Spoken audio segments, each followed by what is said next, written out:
Geopolítica en RCR.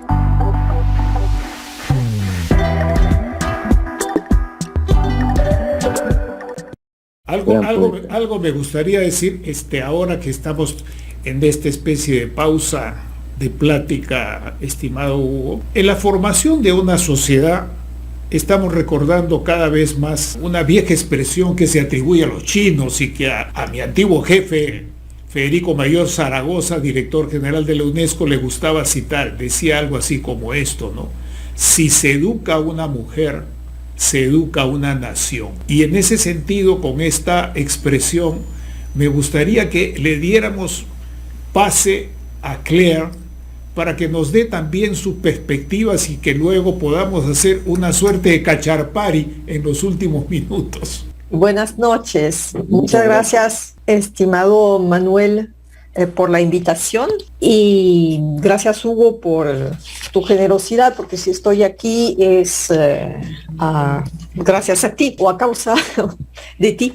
No lo sé bien porque me he interesado al proceso chileno desde cerca y desde el estallido. Y al respecto, bueno, yo voy a hablar solamente desde la perspectiva de una ciudadana chilena, porque soy extranjera, binacional. Excelente. Soy binacional franco-peruana, pero también residente en Chile desde hace más de 5 años, lo que nos da el derecho a voto. Es un deber votar también acá y es un dolor de cabeza porque no hemos vivido todo lo que han vivido los chilenos, aun si he pasado por Chile durante todos esos últimos 30 años un montón de veces. Bueno, para los europeos, para el mundo, como bien lo ha dicho Manuel Alcántara de Salamanca, Chile es el laboratorio de los retos de la política hoy día. Todo el mundo tiene los ojos puestos en este proceso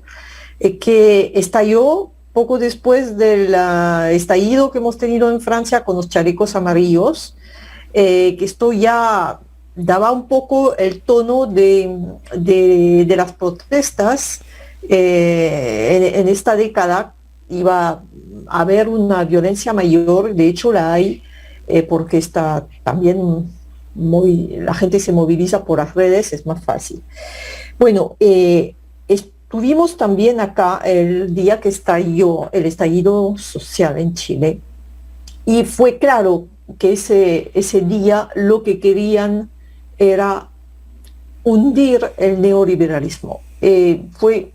Se percibía en la calle, en las conversaciones, ya no querían de esto. Y entonces yo estaría de acuerdo con el don Jorge Heine en que hay una voluntad de enterrar en Chile este modelo que fue, digamos, iniciado acá en Chile. Se percibe así.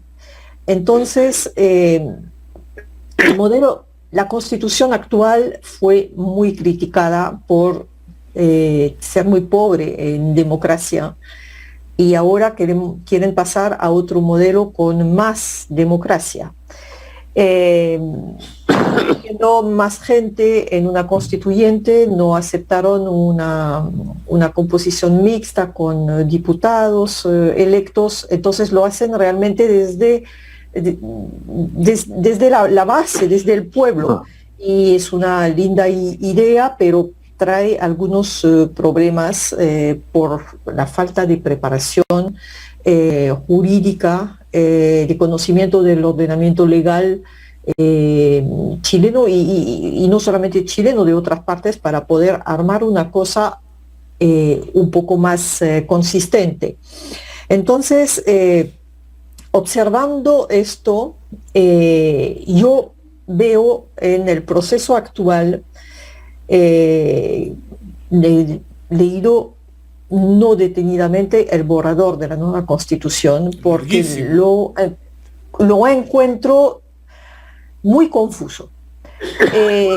Yo pediría primero, después del preámbulo, que definan los términos que están empleando, porque entre pueblo, nación, individuo, democracia, república, no se entiende a dónde quieren ir. Entonces, no es bueno tener esta sensación desde el inicio. Y es una cosa que han observado también críticos de este borrador, que hay demasiada confusión. No sé si la Comisión de Armonización lo va a arreglar, es posible, pero posible también que no pase. Entonces, la pregunta es, esta nueva constitución va en contra o más mantiene la democracia representativa, la que conocemos en todas partes y la que está en crisis en todas partes. Bueno, desde mi punto de vista, hay un exceso de democracia participativa que va a estar consagrada en la Constitución por venir en este proceso. Bueno, se entiende, han dado una base ancha a los constituyentes, han dado escaños reservados a 17 pueblos originarios, pero entre esos mismos pueblos hay una desigualdad numérica. Los mapuches son 1 millón y los otros pueblitos, si hay unos que son 4.000, 1.500, y entonces, ¿qué plurinacionalismo hay ahí que represente una realidad en Chile? Yo es la pregunta que me hago porque vengo a Chile y no veo eso, no veo un estado plurétnico. Los mapuches están en el sur, están en la Araucanía, son tribus, no son una nación, no han construido nada los mapuches. Entonces, hay cosas que interpelan porque vemos que se ha querido un poco sobre representar a las minorías, y las minorías de minorías están un poco dictando una nueva Carta Magna, metiendo algunos excesos. Es un punto personal. Hay otra cosa que me llama la atención. Se habla muchísimo del individuo, pero al mismo tiempo se habla de derechos sociales. Entonces, el individuo, él está, si lo vemos todo a su nivel, entonces desaparece también lo social, porque el individuo se preocupa por sí, por su derecho, y ahí vemos aparecer minorías de minorías, una nueva terminología como la disidencia sexogenérica. Bueno, yo veo eso en la Constitución y me digo, bueno, primera vez que este término aparece para mí en una Constitución. Deberían definir qué es esto. Y por qué es ¿por qué es tan importante que esté en una Carta Magna? Eso es curioso. El ciudadano aparece muy poco. Entonces, si no hay ciudadano, ya se borra la noción de deber. Es el derecho, pero la contraparte, pues cuando uno es ciudadano, es deber. Y el primer deber es votar. Y los chilenos no están votando bien desde hace muchos años. Había mucho ausentismo. Entonces, sí, quieren participación. Ese es precisamente un punto que yo dije de una manera tal vez muy rápida. Hay que comparar, no solamente decir, yo gano por 50% de votos, pero esos 50% ¿a cuánto representa del total de votantes? Y esa es la crisis de representación que hay en Chile, pero también en Perú, como lo ha estado mencionando antes. Hugo, continúa, por favor. Así es, así es. Entonces, yo estoy un poco de acuerdo con los críticos que dicen que hay una segregación nueva que está apareciendo en este nuevo texto. En vez de unir, están etnificando un poco la sociedad chilena, y esto no va a ser para bien de ella. ¿Por qué lo hacen? Lo de plurinacional, tengo entendido, salvo que me equivoqué, la nación a nivel de tratados internacionales, entonces permite algún derecho a los pueblos que son nación, que es el derecho de uso del subsuelo. o del goce o del canon. Entonces yo pienso que ahí se quieren ir por este camino para arrogarse unos derechos, pero no es forzosamente para definir bien lo que es la sociedad chilena. Y eso es un tema que, no sé, que están dudando. Somos pluriétnicos, somos plurinacionales, perdón, porque pluriétnicos se podría entender, pero no necesita estar esto en una constitución. El mestizaje no se ve mucho en Chile, lo que se ve es aculturación, porque los términos es importante definirlos bien y no lo están haciendo. Entonces, la percepción que se tiene es que hay confusión. Se debe aprobar un proyecto así, yo no lo sé, y no arriesgaría ninguna opinión, porque hablando con la gente, incluso de los que han votado a prueba, que estaban por una nueva constitución, tienen sus dudas. Y la duda viene también del orden, porque en Chile hay un apego al orden. Hasta hace poco el carabinero era una persona respetada. Le han perdido todo el respeto con el estallido. Ha sido tremendo ver cómo removían los carros de ellos, los golpeaban. O sea, no, eso yo no lo imaginaba que pudiera ocurrir. Entonces, están diciendo que van a quitar el estado de excepción que permite al jefe de Estado, mover a los militares cuando hay una zona de conflicto, como está pasando ahora en la Araucanía, porque los conflictos nunca cesan en esta zona. Entonces, quieren acabar con esto. La pregunta que se hace la gente, bueno, entonces, ¿qué va a pasar si sigue la cosa caliente en la Araucanía? Como los policías van a poner orden. No, pero los policías se desbordan, porque ahí hay unas gentes que se llaman encapuchados, que en Perú tal vez llamaremos terroristas, pero en fin, encapuchados o antisociales los llaman acá, y que están ahí para romper, para destruir, y atacan empresarios, a precarios. A la propia ministra. Exactamente, incluso la ministra, que cuando se fue ahí muy confiada, pues no pudo ingresar porque le cortaron árboles para ver el camino, ¿no? Entonces, ingenuamente piensan que la extensión de los derechos va a eliminar los problemas. Y eso es una ingenuidad, pero una candidez tremenda. Eso no va a pasar, porque nunca pasa así. El ser humano cuando quiere algo, lo quiere. Derecho no derecho, si quieren la violencia para expresarse, lo van a hacer. Entonces, ahí interviene pues el Leviatán, como decía Hugo. Si estamos al mismo tiempo debilitando la fuerza legítima que tiene el Estado, el Leviatán, ¿qué es lo que quieren hacer también? Porque los abusos durante el estallido, todos los ojos destruidos por los excesos de los carabineros, por cómo han golpeado a los civiles, etcétera. No debe haber una policía así, pero es que eso es inevitable, que en algún momento en el fuego de la acción pasen esas cosas. No se van a poder evitar.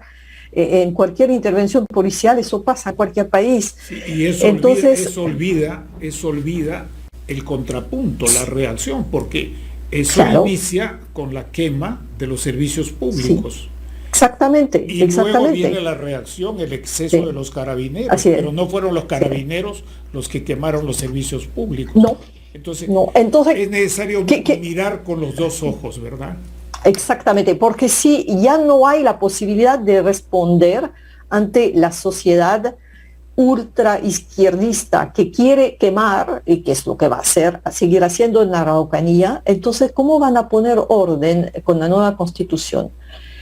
Y la respuesta de los constituyentes, no, es que no va a pasar, porque les vamos a dar derechos. Entonces ahí hay un tema, bueno, no vamos a tener orden, entonces ¿qué hacemos? ¿Aprobamos o desaprobamos? Y es un tema, sí, importante, porque en Chile hay una juventud activa políticamente, que sabe además moverse políticamente. Hay una... no temen la violencia. Esto se ve ya desde los colegios, en la secundaria, son muy temerarios, como que han legitimado la violencia. Esto está en alguna parte de la cabeza de muchos, que la violencia individual, colectiva, es legítima. Y entonces para ello, para que pueda existir, vamos a desbaratar la violencia legítima que viene del Estado. Pero va a ser un país ingobernable. Sí, va a haber... Entonces, y con estas tres interrogantes, que son unas tres, entre otras, y yo me digo, bueno, ¿cómo vamos acá a hacer para tener una nueva constitución? Que a mí me parece que es lo que espera realmente tener el país, y se va a movilizar por votar el apruebo.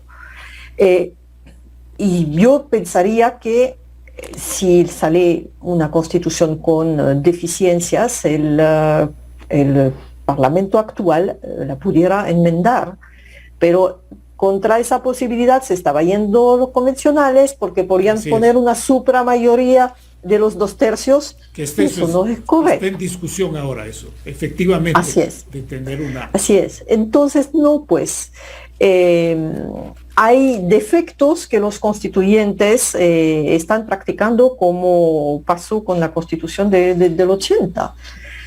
Entonces, el señor don Jorge Jaime sí es muy optimista. Yo lo entiendo, porque es verdad que Chile podría ser un faro y un modelo de una,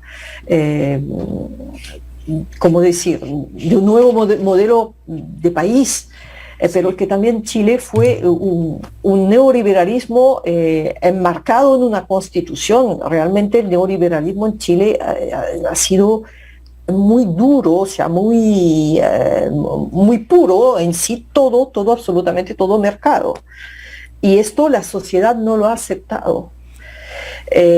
Pero que ahora todo se vuelva derecho de mi individuo, que soy distinto a ti, y mi derecho. Puede ser que la cosa no funcione. Entonces, ojalá no haya una búsqueda de alineamiento con el eje ruso-cubano. Parece que no. Parece que Chile no quiere eso. Además, se escuchó el presidente Maduro haciendo una cruz sobre Chile, ¿no? Ojalá pudiera irse a una socialdemocracia. Ojalá. Porque yo recuerdo muy bien que el presidente Macron, en el 2018, creo, invitó al presidente Piñera, lo invitó al G7, como país que podría Chile acercarse al G7. O sea, era una consagración, era un reconocimiento de una potencia europea a Chile. Después vino el estallido, bueno. Pero el modelo no es que estaba malo. Necesitaba unos ajustes que no se pudieron hacer, claro.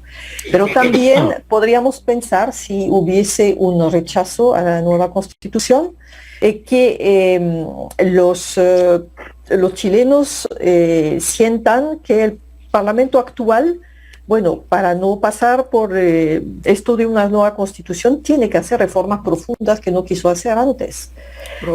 Porque hemos visto, gracias a la pandemia, que han permitido el retiro de las AFPs. Esto es una cosa que nunca iba a pasar.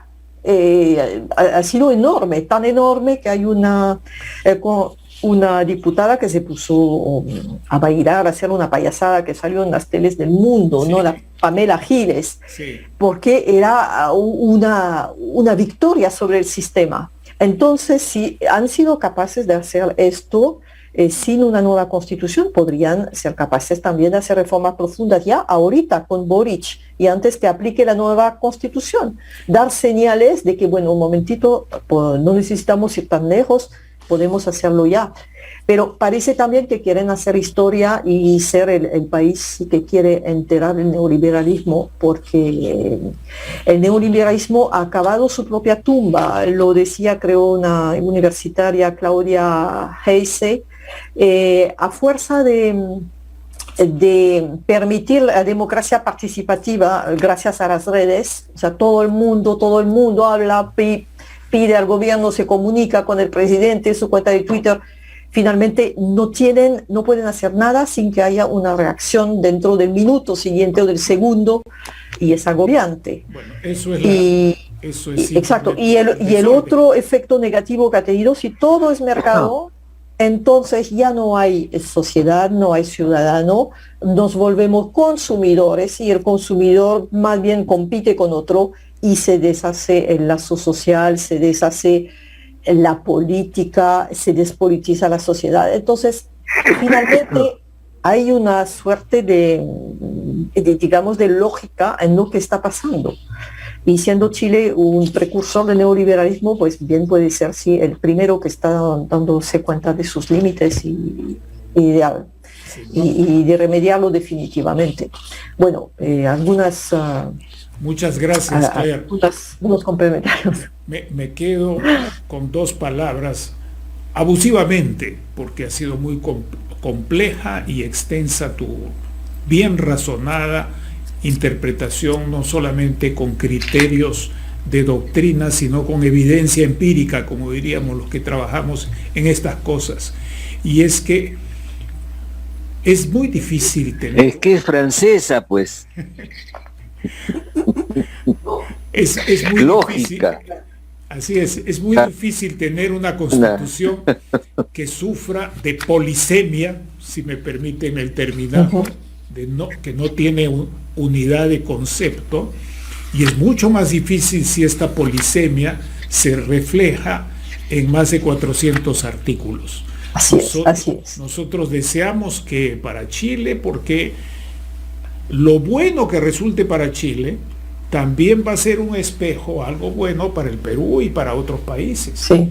No nos olvidemos que hoy en el Perú y en otros países están tratando de imitar, de convertir el proceso chileno en una especie de dogma en el que hay que seguir o un espejo en el cual hay que mirarse.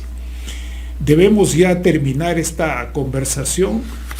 Lástima que no hemos tenido a José Miguel Insulza, que es politólogo, que ha sido vocero del gobierno de Chile, secretario general de la presidencia y en otro ministerio también, y es un viejo amigo que nos hemos reconectado después de tanto tiempo.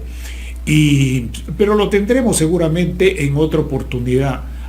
En ustedes dos quiero agradecer a los peruanos y a quienes se juntan con los peruanos, a esta relación binacional y más allá de lo binacional, que trabaja con un criterio ético, pero al mismo tiempo con mucho rigor, sin temor al que dirán y sin buscar ubicarse, como dicen aquí en el país y en otras partes también.